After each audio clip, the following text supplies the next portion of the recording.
आज की कहानी में पेलम की मात्रा कुछ ज्यादा ही है, तो वीडियो देख के हिलाने मत लग जाना। मूवी का नाम है द सेकंड वाइफ, जहाँ एक लड़का अपने स्टेप मॉम के साथ टपा तो ये अपने स्टेप मॉम के अंदर क्या क्या कहाँ कहाँ कैसे कैसे डालता है, आगे वीडियो में आपको पता चल जाएगा। और इस मूवी को डाउनलोड कैसे कर रहा है वो भी आगे बता दूंगा। और भाई लोग, इस फिल्म में पेलम की सीन भरपूर है, तो मूवी को डाउनलोड करना मत भूलना। तो मूवी की शुरुआत में हम देखते हैं लाला को। इसकी पहली बीवी की कुछ दिन पहले ही मृत्यु हो चुकी है, लेकिन अपनी हवस के चलते ये एक बहुत ही खूबसूरत और हॉट नारी से दोबारा शादी कर लेता है, क्योंकि जिंदगी में चाहे कुछ भी हो, ठुकाई चलते रहना चाहिए। तो लाला जिससे शादी करता है उसका नाम है एना। एना की एक बेटी है, मतलब पहली हस्बैंड से। और इधर लाला का भी एक बेटा है जिसका नाम है नंदू। लाला की दूसरी शादी करने से नंदू बिल्कुल भी खुश नहीं है, और इसीलिए वो एना को बिल्कुल भी भाव नहीं देता है। अभी भाव नहीं दे रहा है, बाद में बहुत कुछ देगा।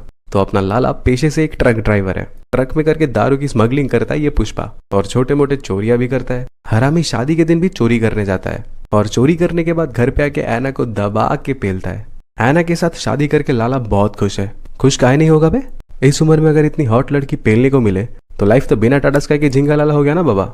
दूसरी तरफ नंदू अपने बाप से दूर रहने के लिए ज्यादातर वक्त अपने दोस्तों के साथ बिताता है। और नंदू जब कुछ काम करने से गलती करता है तो लाला इसे भी पकड़ के पेल देता है। और पेलाई खा के जब इसका दिल बैठ जाता है तब एना इसे आके खुश करके इसका कुछ और ही खड़ा कर देता है, जिससे नंदू धीरे धीरे एना को पसंद करने लगता है, और एना भी उसे पसंद करने लगती है। एना बहुत हॉट होने के कारण लाला उसे हमेशा छोटे छोटे कपड़े पहना के रखता है, जिससे एना और भी हॉट लगती है। और एना की दोनों नारियल हमेशा ही आधा बाहर निकला हुआ रहता है।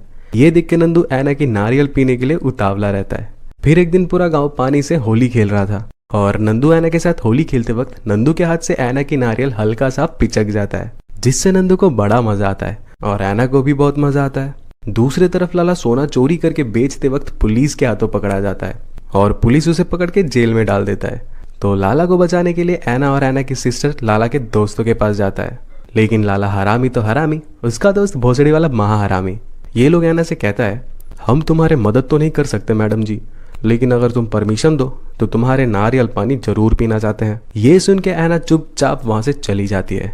फिर एक दिन नंदू की आंख में लौड़ा घुस जाता है, कचरा चला जाता है। तो एना नंदू का आंख साफ करने के लिए नंदू के करीब आती है। फिर दोनों के अंदर कुछ कनेक्शन जागता है, जिससे दोनों एक दूसरे को चाटने लगते हैं। और अचानक से ही एना को ये गलत लगने लगता है। मतलब सोचो, और थोड़ा अगर आगे बढ़ जाता तो नंदू बेचारे का दिन बन जाता। तो जो भी हो, फिर रात में नंदू एना के बारे में सोच के मुठ मारता है, और दूसरे दिन सुबह नंदू से रहा नहीं जाता है। तो वो सीधा जाके एना को धर के इमरान हाशमी बन जाता है, लेकिन एना गुस्सा होकर उसे दूर भगा देती है। लेकिन ये चूतिया रात में दोबारा एना के पास जाता है, और दरवाजे के बाहर से कहता है, प्लीज एक बार करने को दे दो, गरीब आदमी हूँ, भगवान तुम्हारा भला करेगा।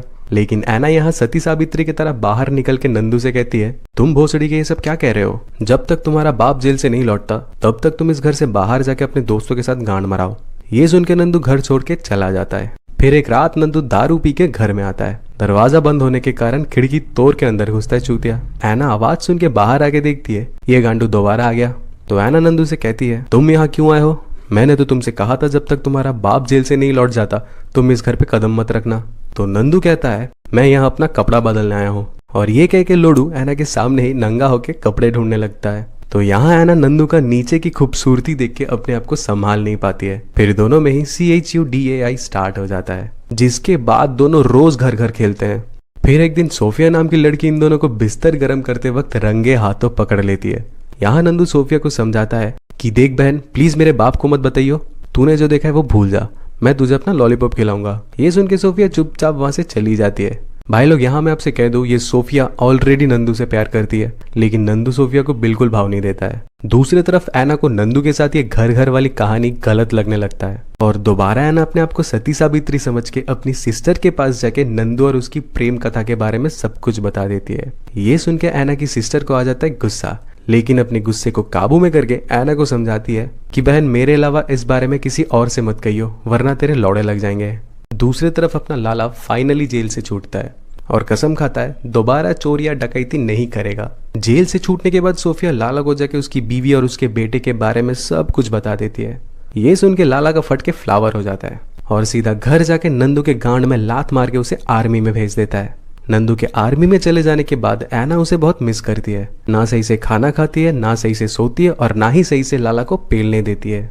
फिर कुछ महीने बाद नंदू आर्मी से ऑफिसर बन के घर लौटता है, और उसके घर लौटते ही लाला अपनी बीवी को नंदू के हाथ से बचाने के लिए नंदू का शादी करवा देता है। लेकिन भाई लोग यहाँ है ना कि थोबड़ा देख के पता चलता है वो इस शादी से बिल्कुल भी खुश नहीं है। तो जो भी हो, शादी के बाद बाप बेटे दोनों खुश। लाला अब अकेला अपनी बीवी की नारियल पानी पिएगा और नंदू को भी एक नया नारियल पीने को मिल गया। और भाई लोग नारियल पीते पीते आज की कहानी इधर ही खत्म होती है।